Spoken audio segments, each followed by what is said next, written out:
혹시 이런 이야기 들어보셨나요? 은행이 망하면 내 돈은 어떻게 되나? 요즘 동네 어르신들 사이에서 이런 얘기들 많이들 하시죠. 새마을금고가 위험하다더라.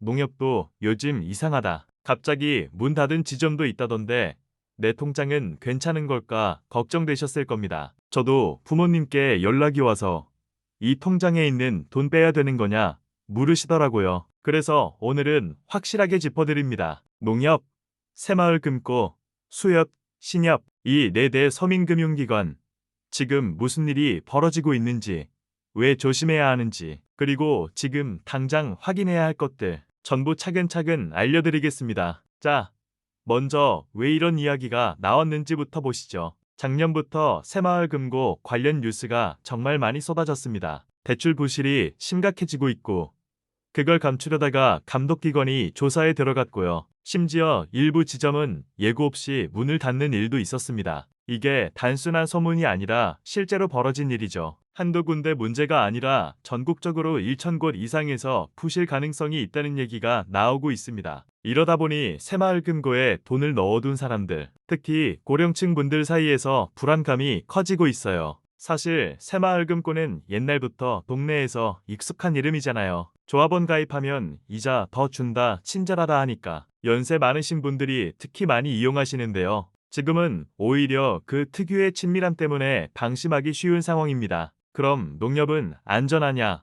걱정되시죠? 농협도 일반 은행 농협과 지역 조합 농협이 따로 있다는 거 혹시 아셨나요? 우리가 주로 이용하는 NH농협은행은 비교적 안정적인 편입니다. 하지만 지역 농협조합은 사정이 다릅니다. 조합마다 운영 상태가 제각각이고 일부는 부동산 PF 대출 손실로 흔들리고 있습니다. 2024년 말 기준 PF 대출 중에서 회수 불가능한 자산 비율이 6%를 넘었다는 조사 결과도 있었고요. 정부도 지역 농협 부실 가능성을 예의주시하고 있다고 밝혔습니다. 수협과 신협도 비슷한 구조입니다. 수협은 원래 어빈을 위한 조합이지만 요즘은 일반 소비자 대출도 활발히 하다 보니 리스크 관리가 약한 지점들이 늘고 있다는 지적이 나오고 있고요. 신협 역시 새마을금고처럼 전국에 퍼져 있는데 일부 조합은 내부 횡령 문제도 있었고 감사에서 기준 미달 판정을 받은 사례도 최근 몇 건 보도됐습니다. 자,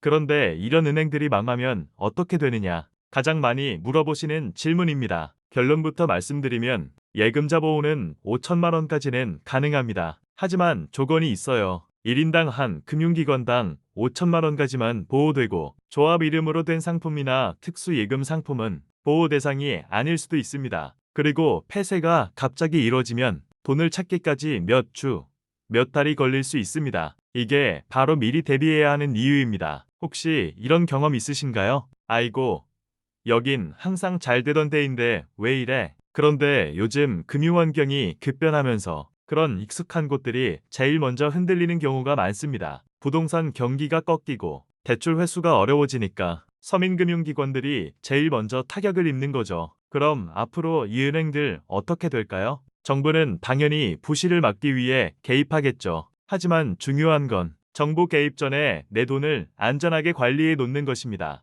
지금부터 제가 드리는 예방법 꼭 메모해 두세요. 첫째, 한 은행에 5천만 원 이상 넣지 마세요. 그 이상은 예금자 보호가 안 됩니다. 돈이 많으시다면 여러 금융기관에 분산해서 넣으시는 게 안전합니다. 둘째, 통장에 있는 상품이 예금자 보호 대상인지 꼭 확인하세요. 정기예금인지, 적금인지, 특수상품인지 확인해서 금융감독원 사이트나 은행 홈페이지에서 조회 가능합니다. 셋째, 문제가 있어 보이는 지점은 빨리 돈을 옮기세요. 지점에 갔는데 직원 수가 줄었거나 갑자기 안내문이 자주 붙고 창구 운영이 불안정하다면 그건 경고 신호일 수 있습니다. 넷째, 요즘은 모바일 뱅킹도 꼭 익히세요. 갑자기 은행이 닫으면 직접 찾으러 갈 수 없고 앱으로 처리하는 게 훨씬 빠르고 안전할 수 있습니다. 자녀분이나 손주들에게 한번 배우시면 평생 쓰실 수 있습니다. 마지막으로 한 말씀 더 드리자면